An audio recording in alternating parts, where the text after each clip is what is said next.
ഗവർണർമാരുടെ ഔദ്യോഗിക വസതിയുടെ പേര് രാജ്ഭവൻ എന്നത് മാറ്റി ലോക് ഭവൻ എന്നാക്കിയിട്ടുണ്ട്. കൊളോണിയൽ രീതികളും അടയാളങ്ങളും പേരുകൾ പോലും മാറുന്നതിന്റെ ഭാഗമായാണ് രാജ്ഭവനുകൾ ലോക് ഭവനുകളാകുന്നത്.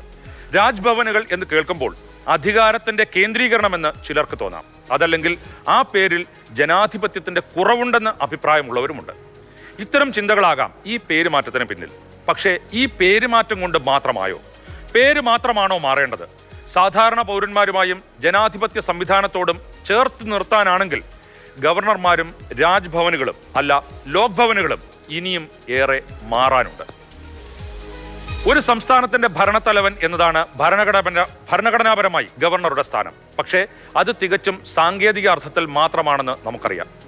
യഥാർത്ഥത്തിൽ ദൈനംദിന ഭരണം നടത്തുന്നത് തെരഞ്ഞെടുക്കപ്പെടുന്ന ജനപ്രതിനിധികളുടെ നേതൃത്വത്തിലുള്ള മന്ത്രിസഭയും അതിനെ നയിക്കുന്ന മുഖ്യമന്ത്രിയുമാണ്.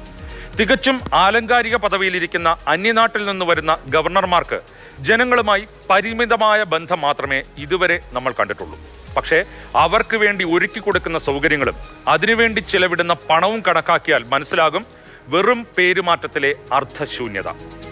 രാജ്ഭവൻ എന്ന പേരുള്ള ബോർഡിന് പകരമായി ഉടൻ തന്നെ അവിടെ ലോക് ഭവൻ എന്ന ബോർഡ് വെക്കും. പക്ഷേ തിരുവനന്തപുരം നഗരത്തിന്റെ കണ്ണായ സ്ഥലത്ത് 8 ഏക്കറോളം വരുന്ന വളപ്പിൽ കനത്ത സുരക്ഷാ സംവിധാനത്തിൽ പടുകൂറ്റൻ പൗരാണിക ബംഗ്ലാവിൽ 100ഓളം വരുന്ന ഉദ്യോഗസ്ഥരുടെയും ജീവനക്കാരുടെയും പരിചാരകരുടെയും സഹായത്തോടെ നമ്മെ സേവിക്കുന്ന ഗവർണർ പദവിക്ക് എന്ത് മാറ്റമാണ് വരുന്നത്?